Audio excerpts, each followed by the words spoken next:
Assalamualaikum warahmatullahi wabarakatuh. Selamat pagi anak-anak bapak semua. Apa kabarnya pagi ini?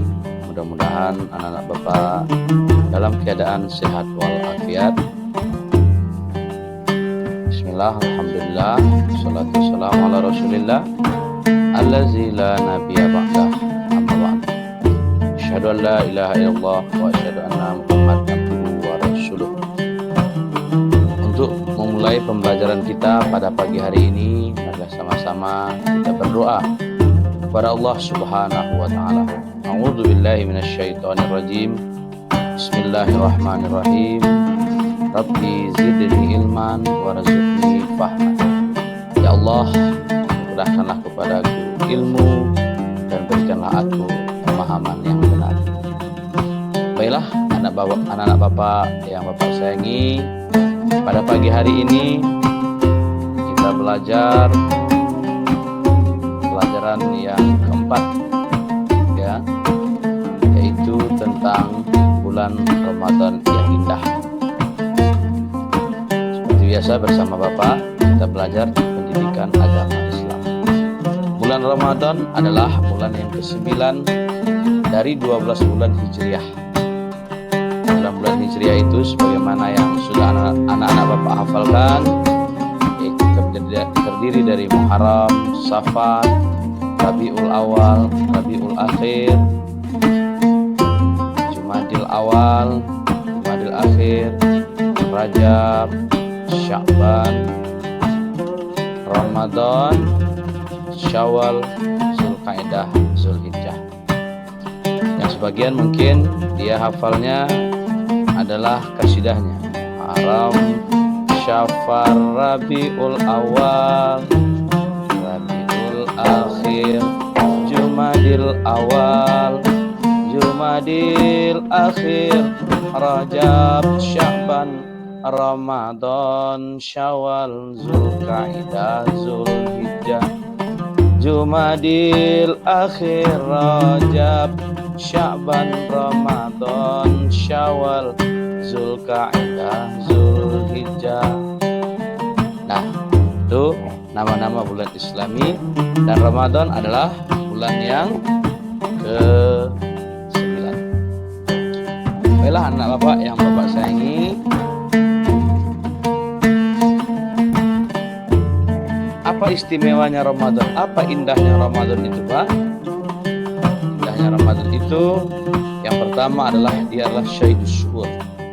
Dari 12 bulan yang dijelaskan tadi, maka Ramadan itu merupakan penghulunya, merupakan yang nomor satunya, yang termulianya. Yang kedua, di bulan Ramadan itu kita diwajibkan berpuasa. Wajib sebagaimana yang anak-anak bapak ketahui, apabila kita kerjakan berpahala, dan jika kita tinggalkan maka kita dosa. Lalu khusus di Ramadan ada sholat sunnah tarawih, dan juga di bulan Ramadan itu ada satu malam yang sangat mulia kata Allah SWT, yaitu yang kita kenal dengan malam Lailatul Qadar. Inna anzalnahu fi lailatul qadr wa ma adraka ma lailatul qadr lailatul qadri khairun min alfi syahr. Malam itu lebih baik, nilai ibadah kita di malam itu lebih baik dari 1000 bulan. 1000 bulan itu lebih kurang 83 tahun. Nah, itu Allah simpan di bulan Ramadan. Dan masih banyak lagi keutamaan lain yang Allah sediakan, menu-menu pahala yang Allah sediakan di bulan Ramadan. Maka tidak salah lagi kalau Ramadan itu sebulan yang sangat indah. Maka tema pelajaran kita hari ini adalah Ramadan yang indah. Baik, anak-anak bapak semua, langsung saja silahkan buka pelajarannya, yaitu halaman 29. Tadi sudah bapak jelaskan ada banyak keindahan Ramadan. Ada banyak keindahan Ramadan. Dan di antaranya tadi adalah diwajibkannya kepada kita berpuasa di siang hari. Dan berpuasa di bulan Ramadan itu merupakan satu dari lima rukun Islam yang telah anak-anak Bapak pelajari. Masih ingat kan, nak? Apa-apa rukun Islam yang 5 itu? Ya, benar. Pertama, ucap 2 kalimat syahadat. 2, laksanakan sholat 5 waktu sehari semalam. Ketiga, berpuasa di bulan Ramadan. Yang keempat, menunaikan zakat. Dan kelima, naik haji ke Yaman. Nah, pada hari ini kita akan belajar tentang rukun Islam yang ketiga, yaitu tentang puasa di bulan Ramadan. Allah Subhanahu wa taala berfirman di dalam Al-Qur'an surah Al-Baqarah ayat 183. A'udzu billahi minasyaitonir rajim. Ya ayyuhalladzina amanu kutiba 'alaikumusiyam kama kutiba 'alal ladzina min qablikum la'allakum tattaqun. Kata Allah, wahai orang-orang yang beriman, diwajibkan atas kalian berpuasa sebagaimana diwajibkan atas orang-orang sebelum kalian, agar kalian menjadi orang-orang yang bertakwa. Baik, anak Bapak, puasa itu apa, Pak Guru? Kami sering dengar istilah puasa, tapi kami tidak tahu apa itu puasa, Pak Guru. Puasa secara bahasa artinya menahan diri. Adapun secara makna syariat, makna hakikat atau makna secara istilah dalam agama kita, puasa itu adalah menahan diri dari segala yang membatalkan puasa, mulai dari terbit fajar sampai tenggelam matahari. Nah, apa saja yang membatalkan puasa? Nanti akan kita bahas. Sekarang kita bahas dulu siapa-siapa saja yang Allah wajibkan berpuasa. Maka kita sebut dengan syarat-syarat wajib puasa. Syarat-syarat wajib puasa yang pertama Islam. Maka orang yang di luar Islam tidak wajib berpuasa. Seperti orang Kristen, orang Hindu, orang Buddha, itu tidak wajib berpuasa karena mereka tidak Islam. Yang kedua, yang wajib berpuasa itu adalah orang yang berakal. Maka anak-anak yang belum sempurna akalnya, yang belum akil balik, atau orang gila, orang mabuk, orang pingsan, itu juga tidak wajib berpuasa. Lalu yang berikut yang ketiga, syarat wajib puasa yang ketiga adalah mampu. Di antara contoh orang yang tidak mampu itu adalah orang yang sedang sakit atau orang yang sudah tua, renta, orang jompo yang tidak kuat lagi berpuasa. Maka mereka boleh berbuka. Kalau nanti ada hukum yang melekat, kita bahas di lain waktu. Yang selanjutnya adalah yang terakhir, syarat wajib puasa itu orangnya harus mukim. Mukim itu menetap di tempat tinggalnya, tidak sedang musafir, tidak sedang dalam perjalanan. Karena orang dalam perjalanan boleh berbuka puasa. Namun memang ada konsekuensi hukum qada ataupun fidyah di antara orang-orang yang boleh meninggalkan puasa tadi, yang nanti kita bahas di pertemuan berikutnya. Lalu yang selanjutnya adalah setelah kita belajar tentang syarat wajib puasa, kita lanjut kepada syarat sah puasa. Siapa saja yang sah untuk berpuasa? Maka yang sah berpuasa itu yang pertama sama seperti syarat wajib tadi, orangnya harus Islam. Walaupun orang-orang yang non-muslim seperti orang Hindu, Buddha, Kristen berpuasa, maka tidak sah, dianggap tidak sah. Di samping tidak wajib, andaikan mereka kerjakan maka tidak sah karena tidak memenuhi syarat sahnya. Yang kedua, orang berakal. Maka orang mabuk, orang pingsan dan orang gila itu tidak sah apabila dia berpuasa. Dan bedanya di sini dengan syarat wajib. Jika tadi anak-anak yang belum akil balik itu tidak wajib berpuasa, kalau disahnya itu asal dia mumayyiz maka dia sudah sah berpuasa walaupun belum dewasa, walaupun belum akil balik. Akil balik itu kalau laki-laki tandanya mimpi basah, kalau perempuan keluar haid. Namun untuk sahnya selama dia sudah mumayyiz itu boleh. Apa tanda mumayyiz, Pak? Dia bisa membedakan mana yang baik dan buruk. Dalam artian begini, dia bisa membedakan, paling mudahnya dia bisa membedakan mana sendal kanannya, mana sendal kirinya, mana yang tai ayam dan mana coklat. Dia bisa bedakan itu. Maka itu sudah bisa dikategorikan mumayyiz atau sudah bisa mengurusi dirinya sendiri seperti cebok sendiri, mandi sendiri, berpakaian sendiri dan lain sebagainya. Banyak hal untuk menguji kemumayizan seseorang. Lalu syarat sah puasa yang berikutnya adalah suci dari haid dan nifas. Jika tidak sah, perempuan yang sedang haid dan nifas melaksanakan ibadah puasa. Selanjutnya syarat sah puasa yang terakhir adalah dia berpuasa di waktu yang dibolehkan berpuasa. Ada waktu-waktu yang tidak boleh berpuasa atau haram hukumnya berpuasa.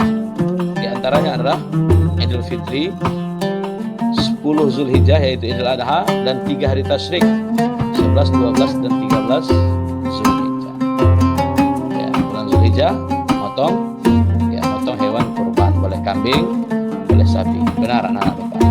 Baik, anak Bapak yang Bapak sayangi, sampai di situ mudah-mudahan anak Bapak paham dulu tentang keutamaan Ramadan, pengertian puasa, syarat wajib puasa, syarat sah puasa. Selanjutnya kita lanjut ke rukun puasa. Rukun puasa itu ada 2. Yang pertama niat. Boleh berniat dari malam harinya atau berniat mengiringi makan sahurnya. Yang kedua, menahan dari segala yang membatalkan puasa, mulai dari terbit fajar sampai tenggelamnya matahari, sebelum subuh ya, sampai maghrib. Kita menahan diri dari segala yang membatalkan puasa, baik yang membatalkan puasa itu sendiri maupun yang membatalkan pahalanya. Lalu apa-apa saja Pak hal-hal yang dapat membatalkan puasa itu? Tadi Bapak bercerita membatalkan puasa, tapi belum disebutkan. Nah, ini dia yang membatalkan puasa. Yang pertama, masuknya sesuatu ke rongga yang terbuka seperti ke mulut kita, telinga, hidung, dan lain sebagainya. Ya, seperti contohnya kita makan dan minum. Tapi kita makan dan minumnya sengaja. Kalau tidak sengaja, kalau kita lupa, maka itu tidak membatalkan puasa. Tapi kita harus jujur. Jangan pura-pura lupa. Ya benar, jangan pura-pura lupa, karena kita menipu Allah SWT, bukan menipu siapa-siapa. Pertama, memasukkan rongga seperti memasukkan sesuatu ke rongga terbuka, seperti contohnya kita makan dan minum. Yang kedua, murtad. Murtad itu apa Pak Guru? Murtad itu adalah keluar dari agama Islam, baik secara perkataan, perbuatan, ataupun sikapnya. Itu telah membatalkan puasanya. Yang ketiga, haid dan nifas. Itu untuk perempuan. Yang keempat, gila. Tiba-tiba di siang Ramadan dia gila, maka batal puasanya. Yang selanjutnya, yang kelima, pingsan atau mabuk dengan sengaja dia memabukkan diri, atau tiba-tiba dia pingsan, maka puasanya juga batal, kecuali pingsannya itu sebentar sekali. Ya, dia pingsan sebentar lalu sadar lagi, boleh melanjutkan puasa. Tapi dia pingsan lalu sampai menjelang berbuka dia tidak sadar, maka dia puasanya tidak sah. Yang keenam, ini bagi orang yang berumah tangga, hubungan suami istri, itu membatalkan puasa. Ketujuh, mengeluarkan sperma, itu juga membatalkan puasa. Yang terakhir, membatalkan puasa itu adalah muntah dengan sengaja, itu membatalkan puasa. Selanjutnya kita pelajari tentang sunnah-sunnah yang bisa kita lakukan saat berpuasa. Yang pertama, kita sunnah menyegerakan berbuka jika sudah masuk waktunya. Yang kedua, makan sahur, sunnah hukumnya. Dan lebih-lebih lagi disunahkan mengakhirkan makan sahur, ya, mengakhirkan makan sahur mendekati imsak. Yang keempat, ketika berbuka maka hendaklah berbuka dengan kurma, atau dengan kurma yang bilangannya ganjil.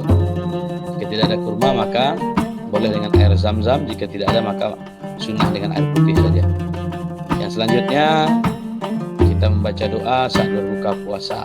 Oleh doa yang biasa sudah populer, Allahumma laka sumtu wa bika amantu wa ala rizqika aftartu birahmatika ya arhamar rahimin. Atau pakai doa zahabaz zama'u wa batalatil uruq wa thabatal ajru insyaallah. Boleh, kalau dalam kitab Al-Azkar Imam An-Nawawi memuat kedua doa ini. Dan Yang paling penting itu kedua redaksi doa ini tetap mengisyaratkan bahwa doa ini dibaca setelah puasanya dibatalkan. Ya, setelah puasanya dibatalkan. Jadi kita batalkan dulu dengan meneguk air, membaca Allahumma barik lana fima razaqtana wa qina adzabannar. Kita teguk baru kita membaca doa, salah satu doa tadi. Baik, anak bapak semua, nanti doanya kalau tidak tahu boleh japri bapak, biar bapak kirimkan teks doanya. Itu sunnah-sunnah puasa. Lalu sekarang hal-hal yang dapat merusak puasa kita, kita disebut dengan makruhnya puasa. Makruh itu dikerjakan gak apa-apa, ditinggalkan berpahala. Sunnah tadi dikerjakan berpahala, ditinggalkan tidak berdosa. Haram dikerjakan berdosa, ditinggalkan berpahala. Wajib dikerjakan berpahala, ditinggalkan berdosa. Apa-apa saja mencicipi makanan jika tidak ada keperluan, ya. Beda dengan ibu-ibu yang ingin merasakan keasinan gulainya dan lain sebagainya. Berbekam atau sejenis mengeluarkan darah. Banyak tidur dan terlalu kenyang. Tidur aja dia dari pagi.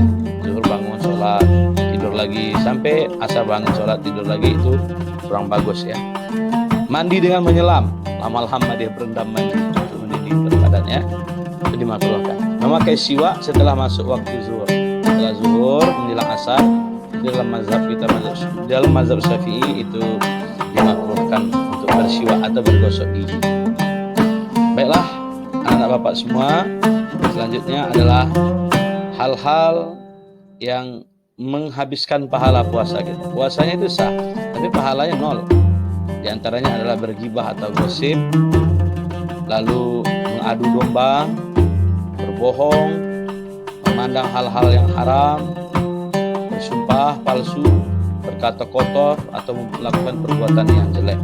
Maka itu dapat menghapuskan. Kata Rasulullah, kam min shaimin laisa lahu min siyamihi illa juhul atas.